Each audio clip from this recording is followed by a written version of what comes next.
Welcome to Cook with Hashi. Today we're making a delightful Sri Lankan treat, sweet hoppers. Start by blending wet rice flour with creamy coconut milk until smooth. Pour this mixture into a bowl. Next, dissolve a pinch of yeast in warm water and give it a good stir. Add the flour mixture back to the blender, blend well, and cover with a lunch sheet. Let it rest for an hour. While it rises, let's make the sugar caramel. Boil sugar until it's a rich brown. Then carefully add 2 cups of hot water.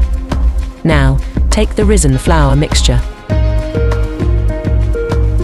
Pour in the caramel solution and mix thoroughly. Sweeten to your taste.